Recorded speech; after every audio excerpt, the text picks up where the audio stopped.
யாரேனும் ஒருவர் தொழிலை காரணம் காட்டி, வியாபாரத்தை காரணம் காட்டி, பல சகோதரர்களை பார்க்கலாம், ஏன் நீங்கள் நோன்பு நோக்கவில்லை? இல்லை, நாங்கள் கூலி வேலை செய்கிறோம். கூலி வேலை செய்பவர் தொழுகையை விட முடியுமா?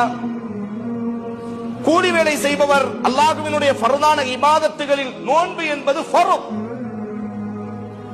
கஞ்சி காய்ச்சுகிறோம், அதனால் நாங்கள் நோன்பு நோக்கவில்லை, வெக்கையில் நிற்கிறோம். நாங்கள் கூலி வேலை செய்யக்கூடியவர்கள், நோன்பு நோக்கால் எங்களுக்கு சிரமம் ஏற்படும். யார் அனுமதி கொடுத்தது? ஃபர்தான இபாதத்துகள் உலகத்தினுடைய மார்க்கம் சொன்ன நிபந்தனைகளை தாண்டி நாங்களாக எடுத்துக்கொள்வதற்கு யாருக்கும் இந்த அனுமதியும் கிடையாது.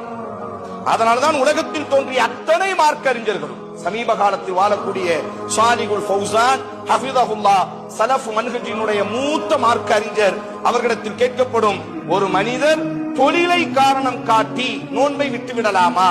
சொல்வார்கள், யாருக்கும் தொழிலை காரணம் காட்டி நோன்பை விடுவதற்கு வாய்ப்பு கிடையாது.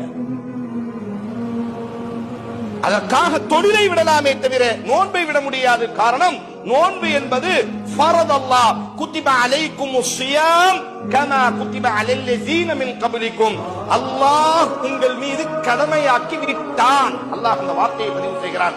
குத்திப, கடமையாக்கி விட்டான். கடமையாக்குகிறான் என்றல்ல, உங்கள் மீது நோன்பு கடமையாகி விட்டது.